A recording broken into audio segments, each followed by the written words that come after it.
No, you can say that on camera. when What? what? What I was going to tell you, though, a while ago is, now let me see. If I don't say it when I'm thinking it, my I mind know. slips. I know. You're talking about the newspaper. Yeah. The newspaper's always been a Cannon Mill newspaper, a Democratic newspaper. Always has. Now, I'm not a Democrat or Republican. I vote for the man. See, I vote for the man, not the party. But the Concord Tribune here is the only paper we've got in Concord. And it's always been against the Union. It's always been against anything that wasn't Democratic. The Democratic Party, you say. Well, back to that time when you were a weaver, and then Red List told you the strike was going. How did you get news about the strike? How to get news about it. Now, I don't remember that. They just said it was going out on strike. And so we all went out. Did your mill go out? Yeah. Yeah, we went out over to Brown Mill. And I know I'd married then, 34. And I stayed with my father-in-law. And I gave him, I bought I believe it was a brand new rug or something put down in the room. And I traded him that, I believe it was, for a suit of clothes, or either I traded him a suit of clothes for the rug. That's some way like that. No, I give him the rug for my board. That's the way it was. I didn't trade that. I just give him the rug that I'd put down in there for the board, you say, for my board. But back then, it didn't cost you much, you say. When I come up, let me say this, when I come up as a young fella, back during the Depression, I had 5 children. Well, I could go to town with $7, $8 and buy enough groceries along then to do my family for 2 weeks, because we eat a lot of fatback. Maybe you don't know what that is. Fatback meat. And didn't know what milk gravy was. Put water in it, let it get thick. Say, thick up. Now, we eat a lot of that for breakfast. Didn't know what canned biscuits was. Well, I'd get up and make out a homemade biscuit. Say. And eat some of these old homemade molasses, you know. And on payday, when we got our payday, then get a little ham meat or something like that. But boy, that was good. See, you could buy a dozen eggs along back then for a nickel. A loaf of bread maybe a nickel. And but it's pretty hard to get a hold of them nickels along then, you know. Stuff didn't cost too much, but we didn't make nothing. When the people were on strike, did the union have any kind of groceries for them or anything like that? See, that was one thing too, but the main thing was about getting a union. Back then, they got a better chance now in Kannapolis than they've ever had, because some people lived in the mill houses. But like I said to start way back on, see, about all these mills had mill homes, houses. And the people that worked for them, they let them move in those homes. See, now I lived in that I moved in. I didn't live in it very long, because I never did live on the mill here. I'd always rent me a house somewhere. And but they didn't charge you too much rent. I think the house that I moved in, they charged me 25 cents a room a month, you say. Well, that's the way it was. Anyway, about $4 a month for house rent. They furnished my water, and I had a little bit of light bill, because they went through the company too. That's about all you had to pay. But you get to thinking about having to move out of one of those houses and lose your job on top of it. A place like this, why, you was out. There was the problem with the people about a union. They couldn't hardly afford it to have a family to get tangled up with it and get themselves fired and have to move out the company house. And yet we go back to those newspapers, and they said that 280,000 Southern people came out. Mm-hmm. They might have came out, but I'll guarantee you one thing: they didn't stay out long. They didn't stay out long. So you see what they do? They say you either come back to work or you're gonna move. So therefore, the people had a choice to either go back in or have to move out of the house. Well, where were they gonna move? They had nowhere to move. Well, after that, do you remember any kind of effort to organize? No, I don't believe while I was there, I don't believe they ever tried anymore to organize. Don't believe they ever did try to organize anymore after I came out of the mill.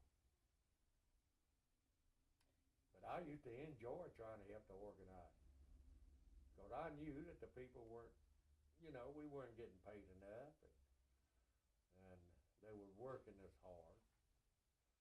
We had to work hard, but after I got to fixing loom, now I had a good job. I enjoyed it.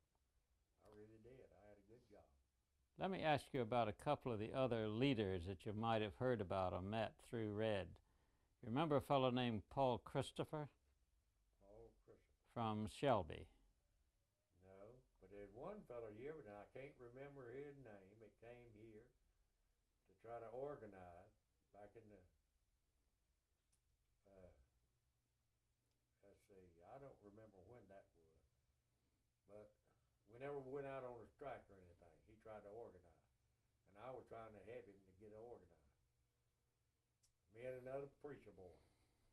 And he's a preacher now. But we never was able, we were about to get ourselves fired. And we never did get organized. So we just quit that way. But I don't know what that boy's name was that came to do the organizing. I know we went to Charlotte, the Chinese restaurant, and went out with him in different places, talk with people. But I can't remember what his name was. Could it have been Alton Lawrence? I just wouldn't know if you called it. Okay, right. Yeah.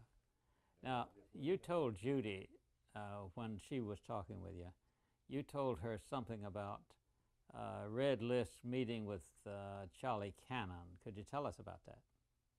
I don't know where did I tell you he met with Charlie Cannon? Can we hold on for 1 second? Now, I don't know. I have an idea he had. I don't know where he did or not. But I have an idea he might have, since he was an organizer like he was. And I may have gotten that mixed up. Well, you know what I think he did? no, I believe what I might have told you, my first wife's uncle, he led a group of them during the strike down at the Gibson Mill, out of Cannon Mill. And he lost his job because of it. And they said he never would go to work down there no more. Well, he went up into the mountains, stayed a while, and come back. And he went to Gibson Mill. They wouldn't talk to him about a job. So one evening he just went up to old man Charlie Cannon's house. The old boy he never went high in school, but he knows, he could talk like a lawyer. He was self-educated.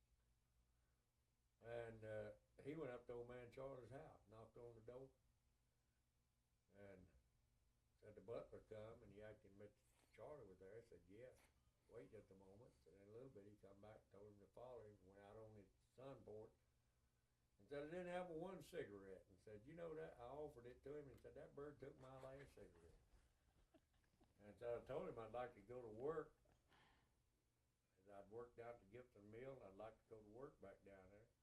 Said, all right, you go on back down there, I believe it on Monday morning, to have a job for you. And he thanked him and left. And he went down there, and the superintendent saw him and said, hey, Ed, said, got a job for you. He said, I know you have. And he told him what shift he wanted to go to work on. And everything. say the old man Charlie called out and told him to put him back to work. So I don't know. Well, we do know that a lot of people got fired here. We got records from the National Archives of that, Yeah. and we got their names and all of that. And the union then kept carrying on this case over and over for about 3 or 4 years, and some of them did get some back pay. Actually, could you frame it this way? Mhm. That LA, should I do it? Yeah. Actually, from what I understand, LA Cook, who just lived around the block, a couple of blocks away from here, do you remember him? L.A. Cook. I knew some cooks, but now Lester Cook. Lester, yeah, I knew Lester. Lester Cook and Red Lisk, they put they filed a case with the labor board against the Cannon Mills because of discrimination against joining the union and being Yeah. fired, not being able to get their jobs back.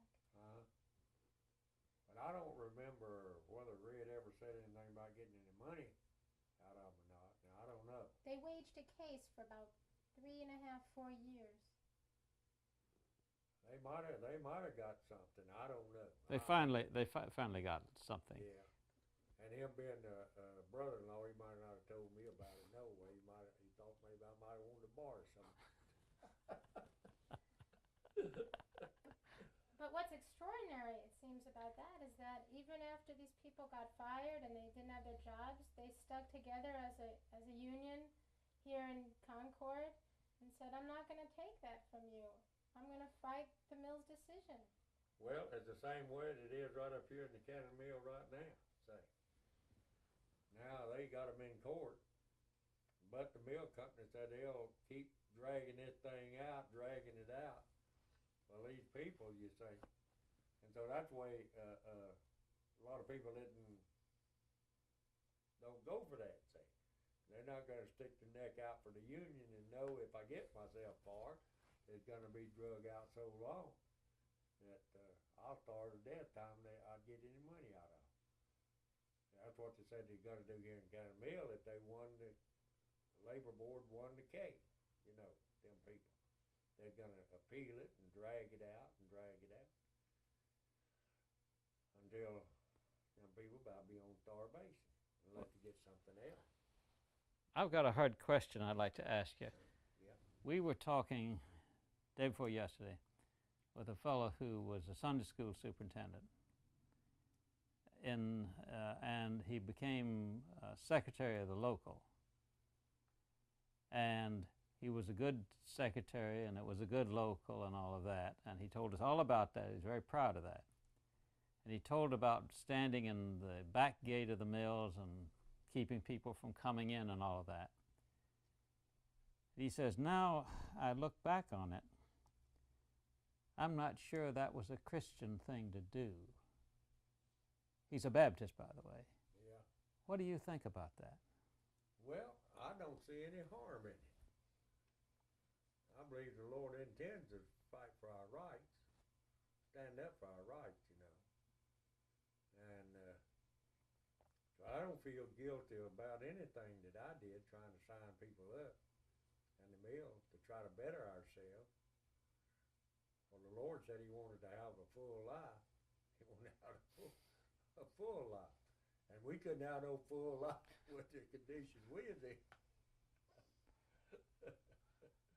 But I didn't see any harm in it. You didn't force them to stay out. You just asked them not to go in, you say, and hand out literature. I don't see any harm in that. Did you know any of the fellows from the Home Guard? Could you remember how they behaved or anything? No, right offhand, I couldn't tell you. What I think I don't believe they used our Home Guard down here. They'd bring them in from another town. I believe that's what it was. If I'm not mistaken now, it wasn't our own hometown boys. It was out of town Home Guards, you say. They'd bring in, it didn't know the people and we didn't know them. You're absolutely right, because I from the papers, they would say the one from Winston-Salem would come to here, the one from here would go to somewhere else. Yeah, that's the way they did it. Because you see, a lot of these boys that was in the home guard here, they worked in the mill. Yeah, most of them worked in the mill. And they couldn't afford to put them against their own daddy or their own family. So that's kind of the way that worked.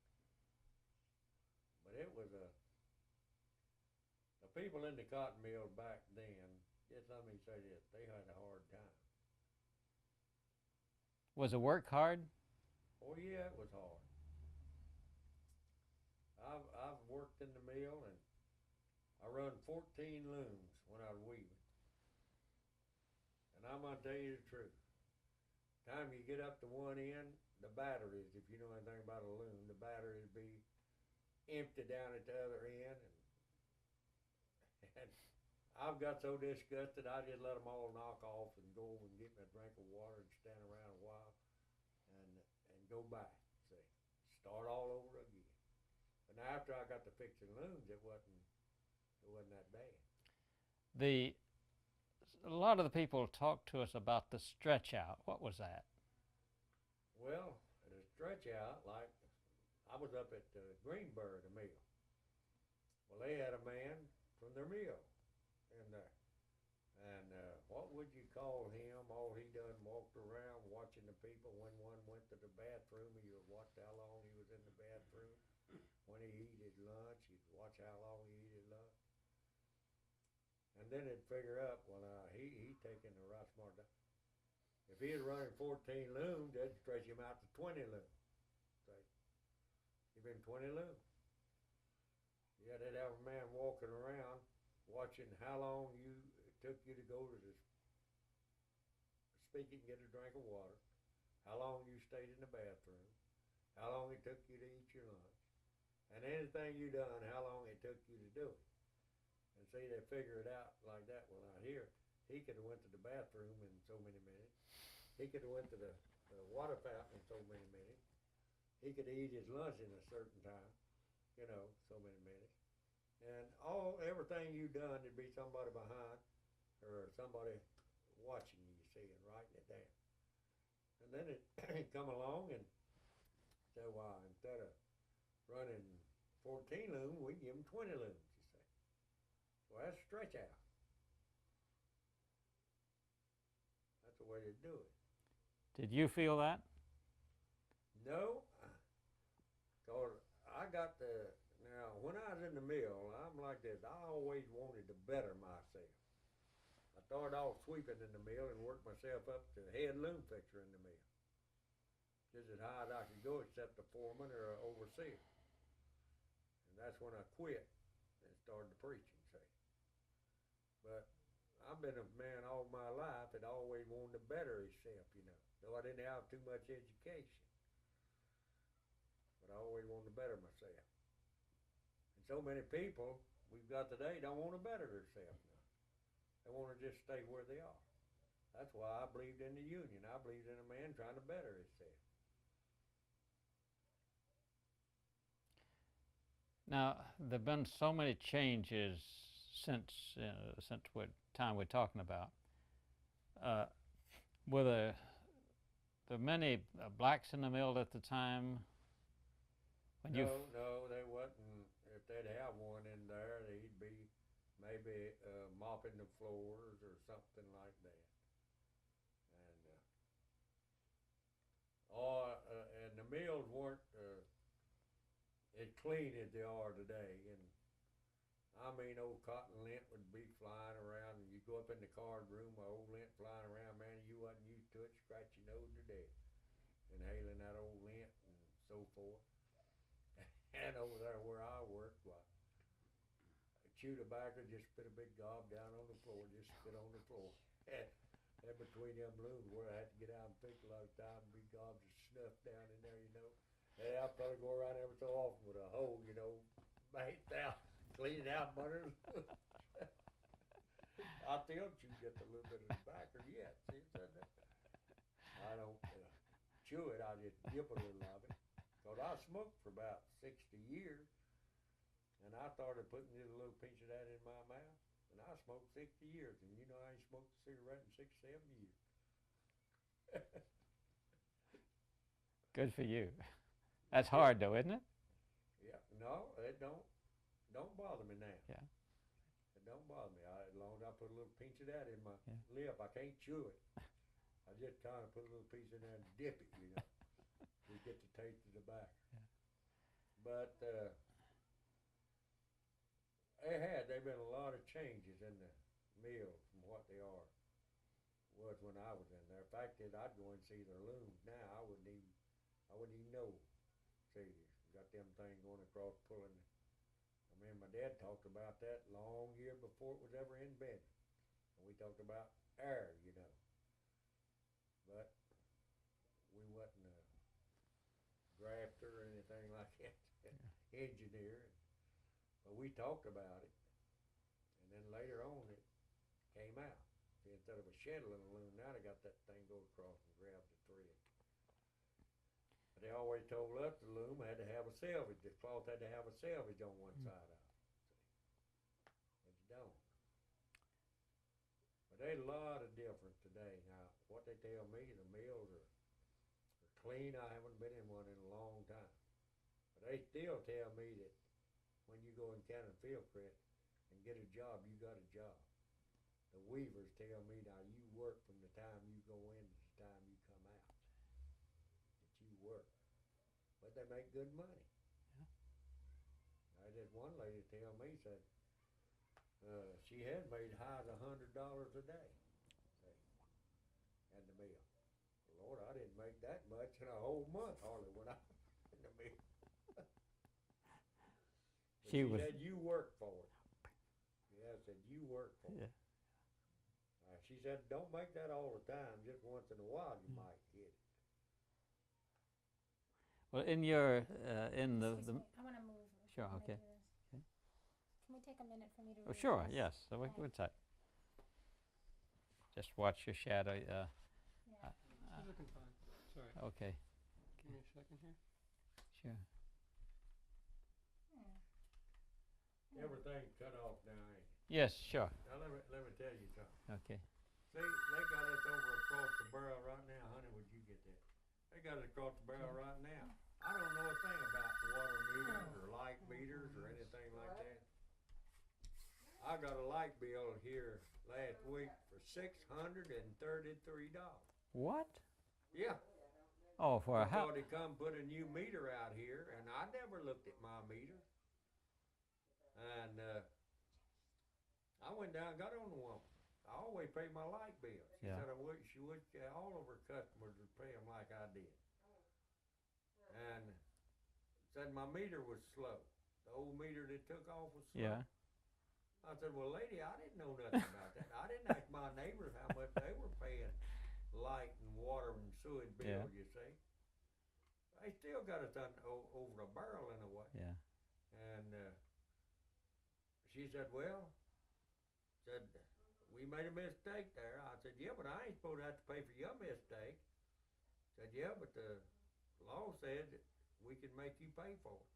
Now I got to pay them $45.07 a month above my regular light bill for 1 year till I pay that $600, $500 and something off. That's Are they right. trying to tag you with interest or just the principal? Oh, they're gonna charge me tax. I called the mayor up, but he wasn't in. Yeah, I done talked to him. Is it? The woman that's over the light. Oh, the city owns the light. Yeah, Okay. Yeah. and she read me the law, you know. And They- I'm hoping to see old Coy Privet. He's running for Congress. He's in the legislature up there now. I'm hoping to see him. I know Coy well. Yeah. He used to be a Baptist preacher. Yeah.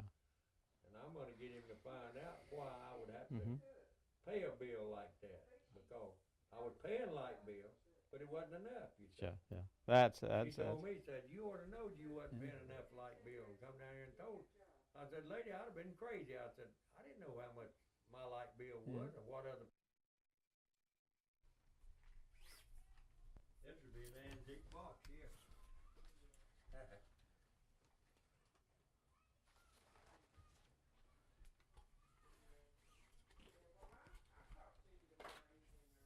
Yeah, this would be an antique box. What you got in there? Oh, I don't know. An old medicine thing here, about old herb medicines and old deed to a house. I don't know. Let me get over here and sit down, son. I might can find something in here. I ain't looked in this box in a long time. But that box right there, I'll bet you, I had my social security number and everything on. That's Havana cigar. You know it's a long time old. The one I was born, Haven't seen it. social security number. There's your NRA. Yeah, yeah, we do our part. That's Yep. the old NRA sign. That's when it first come out. Oh, there's a picture of a bunch of my preacher friends back when I preaching. See here? Which one are you? I'm way back here in the back somewhere. I believe that's. Wait a minute. Let me find myself. I can't even find myself. See, I've had laser surgery on my eye. I'm back here in the back somewhere. I believe that's me right here. Can't hardly see me. It is. When was this What? taken? No, You want I don't to remember. spot him? See if it's on the back. Both all them old boys oh, I'm dead sorry. now. That's all right. Yeah, that's him. Right Here's there, a- right. That An is old him. book I had on herb medicine, home remedies, you know, Yeah. for your body. Oh yes, I've seen these, like the old almanacs. Yeah. Remember those? Yeah. No, that wasn't no almanac. That's just all Yeah, about herb yeah, medicine. yeah.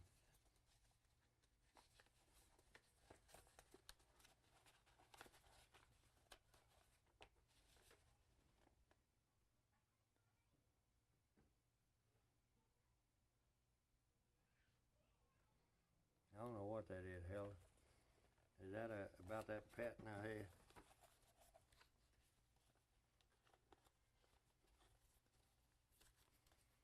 No, that's Margaret's will. Is it? That's a contract that I believe that is, where I had, and a fellow would give us $30,000 when we'd sign it, It is. and they wouldn't do it. Two of them wouldn't. Me and my daddy wanted to. No, we can get 50 out of it. And that would have been a whole lot of money back then. Oh, I say it would have been. This was in 1947. Yeah. These are some of the old church members' names there.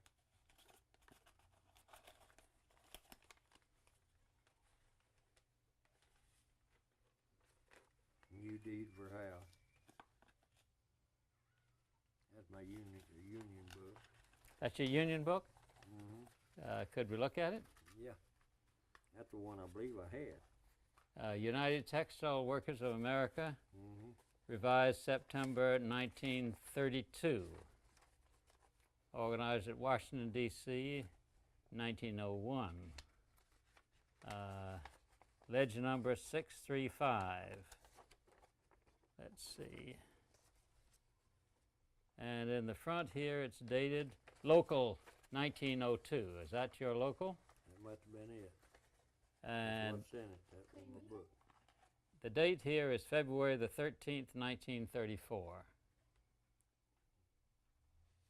Do you remember your president, C.P. Green? C.P. Green. I knew some Green, but I can't remember that far. He signed it here, and then there's a C.W. Bost. Is that Best or Bost? B-O-S-T? Boss. Boss. Bost. Boss. He was secretary. Do you I remember? can't remember. I can't remember them fellas. Mm-hmm. They're about all my old friends have died off. Yeah. And so it has all the rules here. Yeah. And back in the back here, Yeah, see, they stamped it there. it's like, got stamps, yes. Yeah, like when we pay, you know, they stamp it.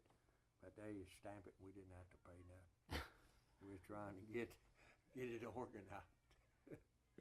Do you remember how much you were supposed to pay? No, I don't. Right offhand, I don't. As far as I remember, we didn't have to pay nothing. Uh-huh. We're trying to get organized. Yeah. You see, but they give us our book, you see. Yeah. And but that old box right there, I'll bet you that box is 60 years old.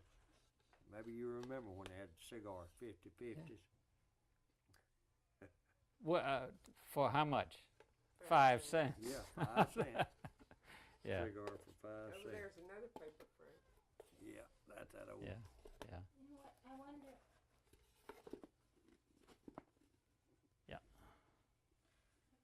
I got this from old man that run an old grocery store right close to where I live. Yeah. I lived in his house. He owned 2 houses, and if I wanted to move in one, I could just call him up and tell him I was wanting to move back across the creek there. Well, in your union meetings, could you tell us about what happened? No, I sure can't. I don't remember. It was just mostly about trying to get more people signed up, you know. Would you open with prayer? Tell you the truth, I don't remember that. I don't remember that. And what happened on the picket line when you were trying to keep people out? Well, we didn't have what you call a picket line like they got now. We just gather up as a gang around the mill gate, you see. And some of them would pray, and some of them would sing, and some of them would holler "scab" if one go in, you know. But anyway, like I'm telling you, the mill companies had you across the barrel back then. It ain't like it is now. See, so many people in these mills now own their own home. And they ain't afraid of having to move, you see, if something happened. But as I said to start with, way back yonder, long back then, you lived in a company house, they had you across the barrel. You either done what they said do, or either you move, lose your job, move. And fact is, when the union left here, when we quit organizing, I guess there was so many people didn't even know you could take the company to court about their pay. Because when it seized, it just seized in a way for a long time. And then started back up in Kannapolis, see again. Well, actually, I think that the people today have it pretty rough because they've got car payments to make, and they've got house payments to make, and the bills are so high. So it takes a lot of courage to be trying to be in the union now, because as you know, they still fire them if they catch them. Mm-hmm. But people living better around in this section today than they ever lived in their life. Well, you see, you got the Fieldcrest Cannon, they're paying pretty good money. You got the Philip Morris out here. You got the IBM over here.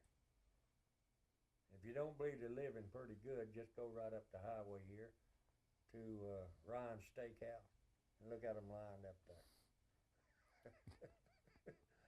George, will you slide in just a bit more? Yeah. Do you remember, I just want to put my headphones on. speaking about that, You see, when I was a boy coming up, we didn't have Hardee's, McDonald's, and all that. When I was a boy coming up on the Cotton Mill Hill, they used to have what they call a cafe, you know, and all you could get was a hamburger and a hot dog if you went into one of them.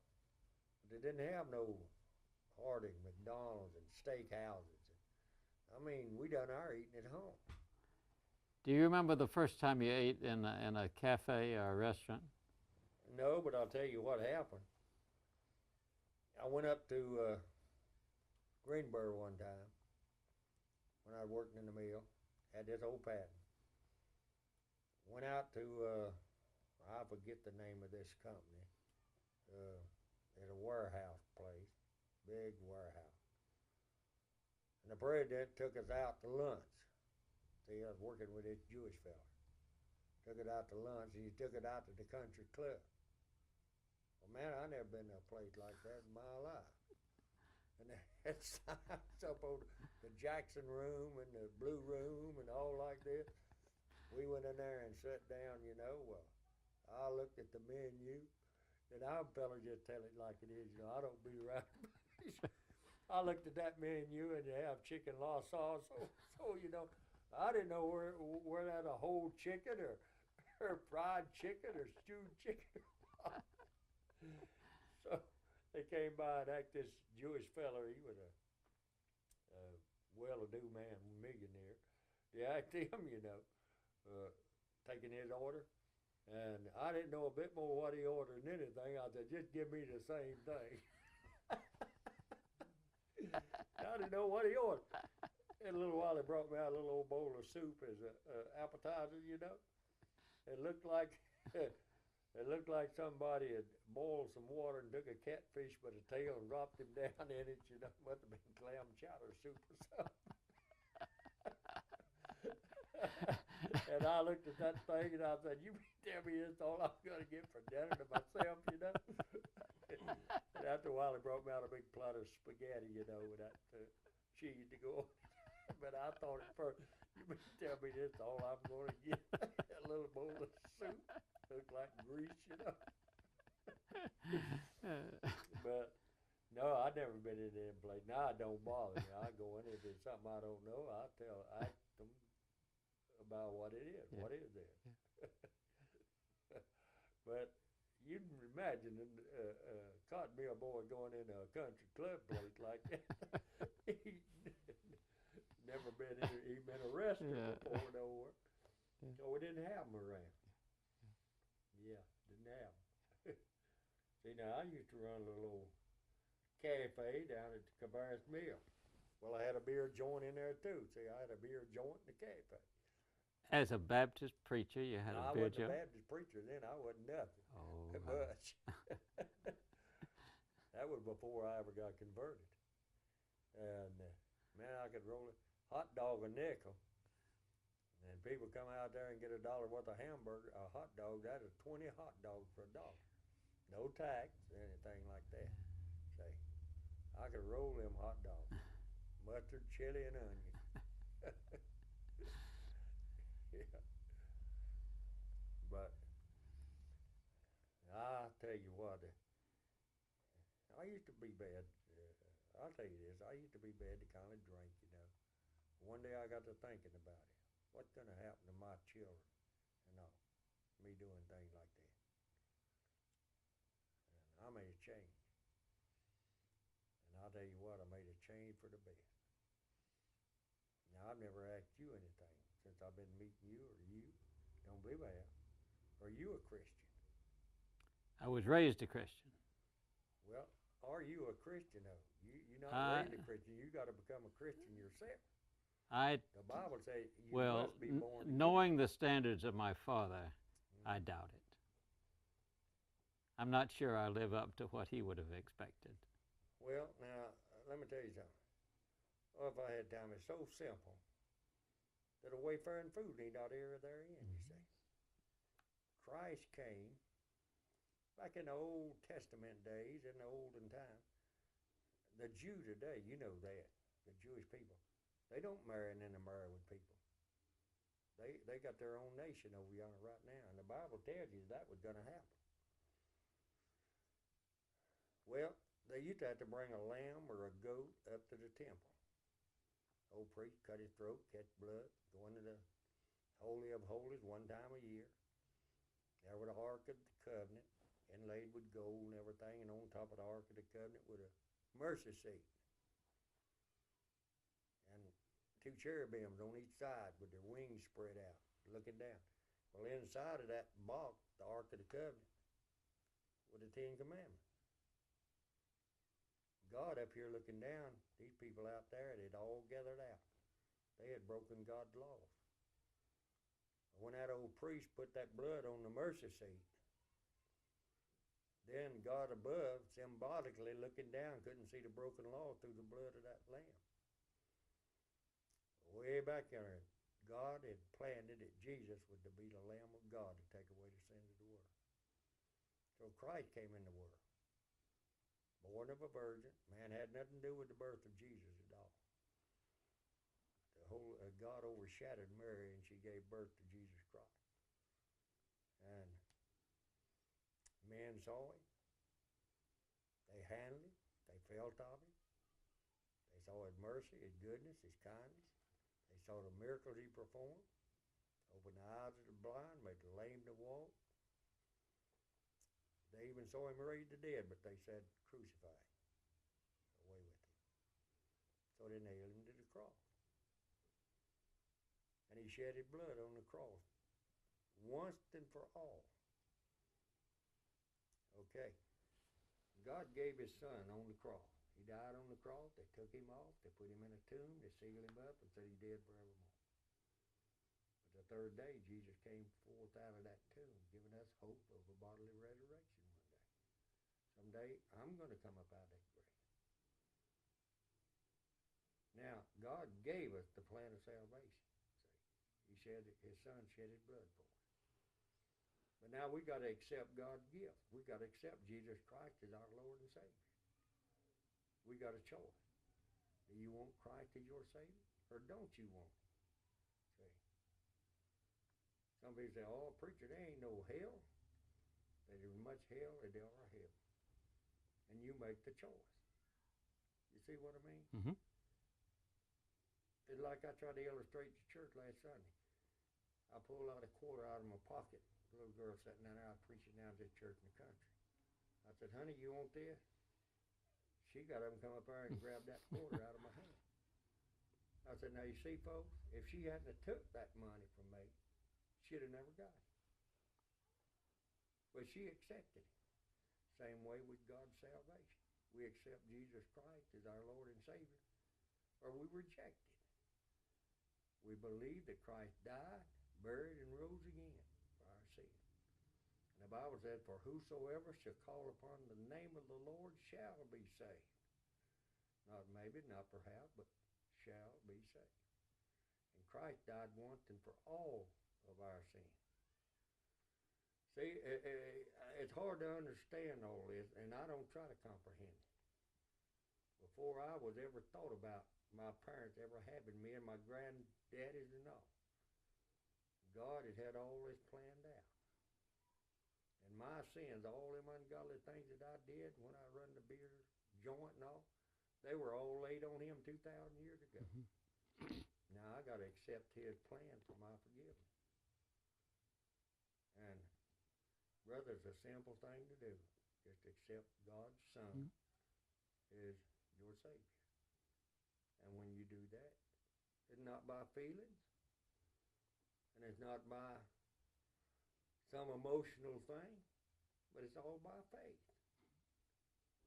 Now you're going around today doing this, and you're doing it by faith, hoping that everything will work out right. Is that not right? Well, you accept Christ by faith. Mm-hmm. You don't see him, but it's all by faith. You don't speak with an audible voice like I do. But that Bible over there has been tried, men have tried to do away with it. One atheist has said in so many years there won't be no Bible. Old Voltaire. And the books that he wrote on atheist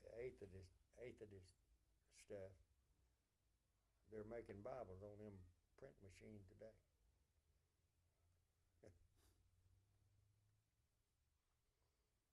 Well, it sounds like the old gospel that I used to hear in the church. Yeah. Yep. What saith it, the Bible says? Mm-hmm. What saith it? The word is nigh thee, even the word of faith which we preach. That is, if thou shalt confess with thy mouth the Lord Jesus, believe in thine heart that God hath raised him from the dead, thou shalt be saved. For with the heart man believeth unto righteousness, and with the mouth confession is made unto salvation. For the scripture saith, whosoever believeth on him will not be ashamed.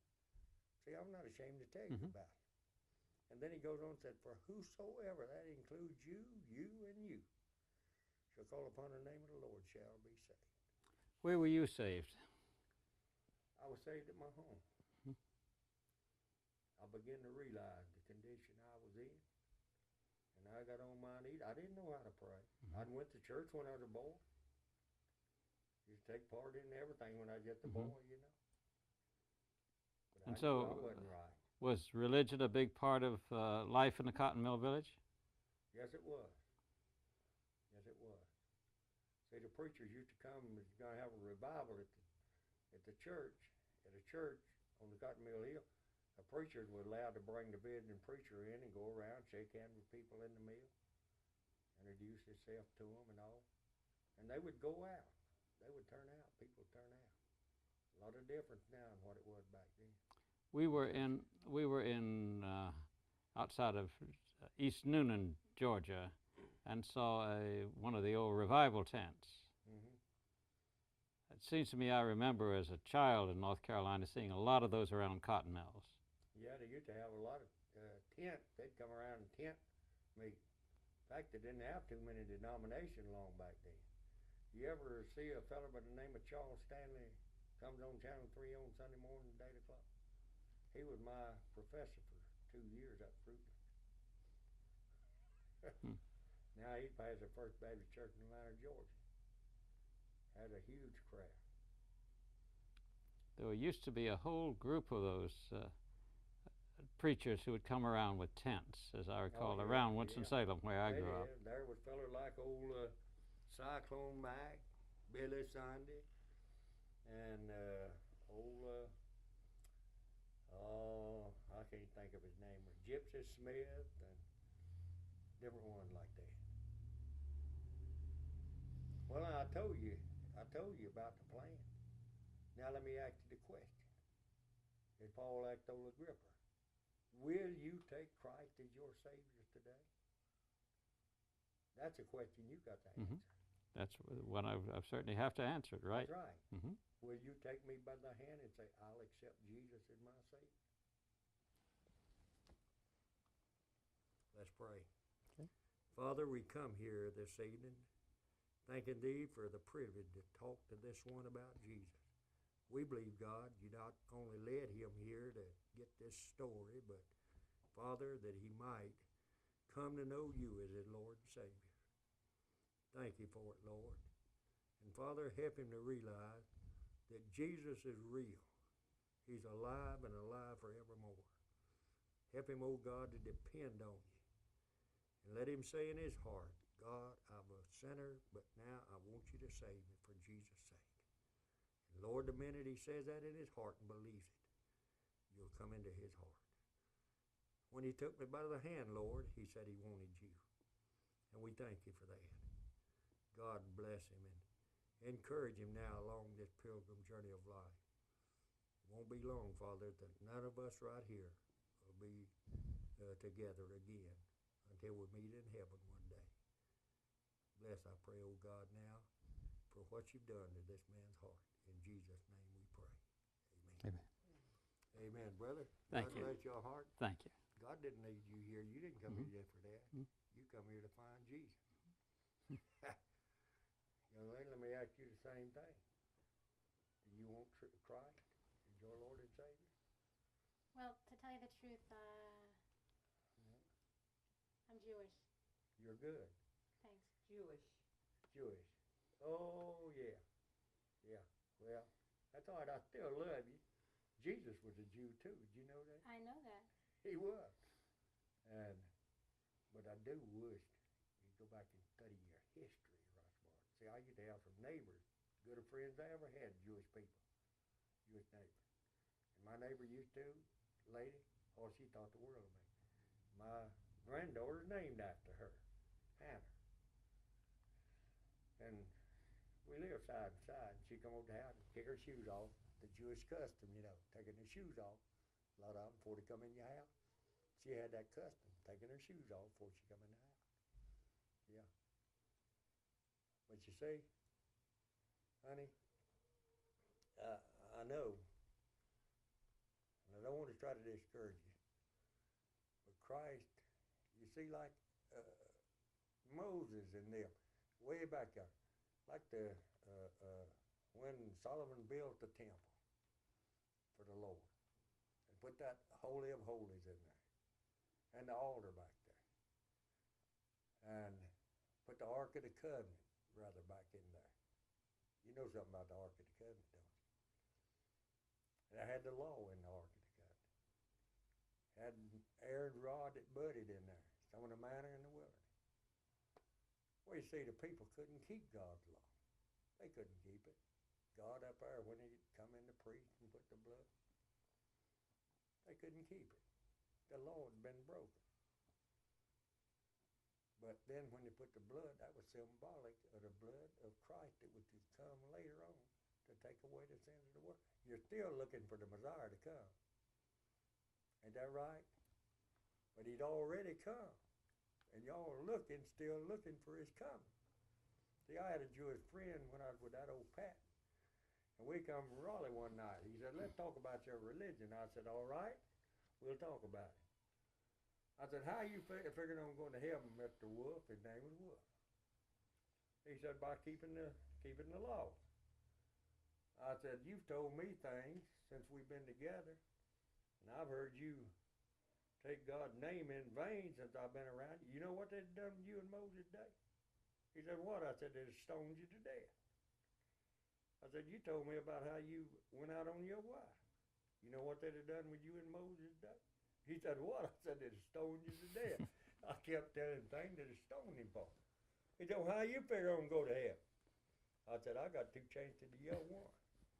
He said, what you mean you got 2 chains to my one? I said, well, I believe that Jesus was God. I believe in only one God. But I believe that Jesus put on flesh and come down and lived among us. And he was the God-man. I have a question. Huh? I have a question. How did the preachers make sense of all the people wanting to organize into unions, back in the 1930s and even today when they're trying to organize down in Kannapolis? Did Jesus believe in working people standing up for themselves? Yeah. His apostles, they followed him.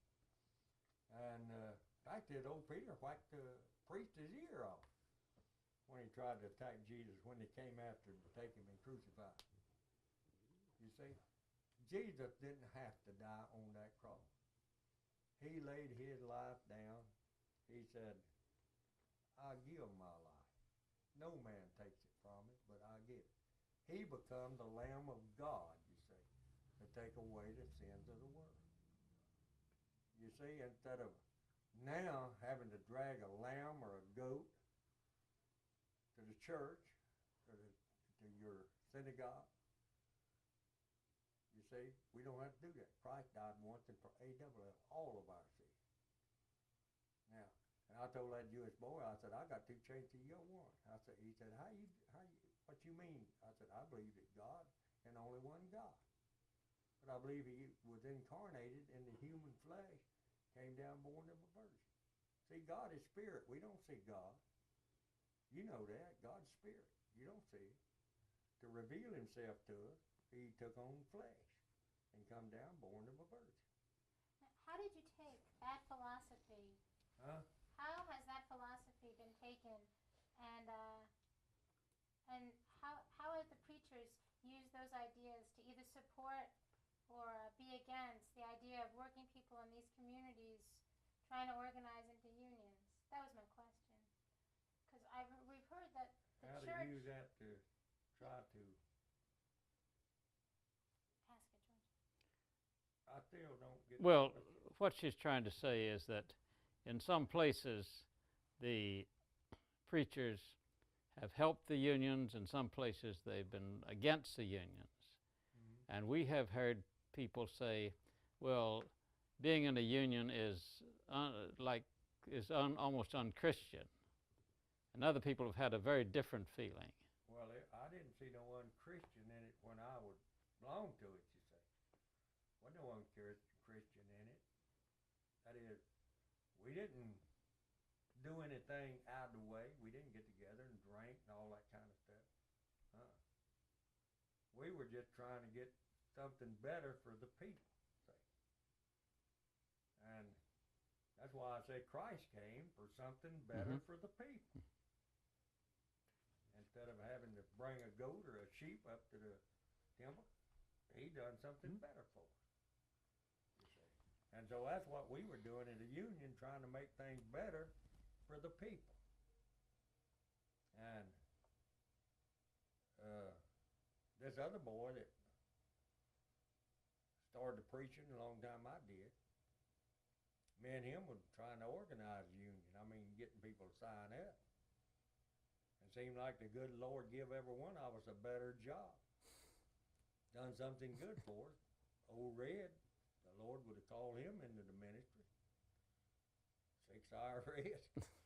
But I think the Lord used him in the union, you see, trying to help to organize the union. Now, Judy, Yes, let's sir. stop just a moment. Trip around Mm-hmm. the Mill Village. Jamie, Took her over and showed her where. why don't you go outside and see if it's too late to do that? Well, he was about to tell her where he took her. I got 5 minutes I'd like to burn on this tape. Okay, You know what? yeah. It would be really nice if Reverend Miller could open. So, Jamie wants. She Okay. said you want me to get the All right, book. sir. All right, Well, now. When you showed me that card and you said, "This is my union book." Yeah. You were so excited about it. Yeah.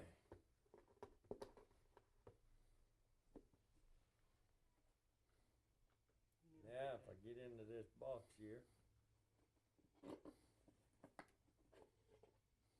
Now, let me find my union book. Here it is. Now, this is my union book that they gave me when I joined the union. And I got it stamped in here somewhere. But, see, they were just signing up. That's where they got it stamped at. And if we'd have got a union, then I'd have had to pay union dues, you see.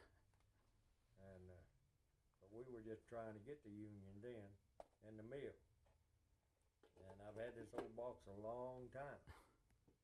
And when I got that union card, I was proud of it. Because I felt like I was trying to do something to help people. Though I was sticking my neck out on losing my job and not knowing what I was going to do. Well, textile about the only thing people knew around here to do. And didn't have the building going on and all like that like we got today. And if you live back then, most time you lived in a mill house. And if you didn't pay the man the rent whose house you're living in, he'd get you out in a hurry. Well, in a way, back then, if you was blackballed in the mill, you were pretty well blackballed. You know what I mean? You had no way to make an income. Cause the textile owned about everything. Or the political party dominated everything. And if you went against the party, then you'd get the whole thing. After that,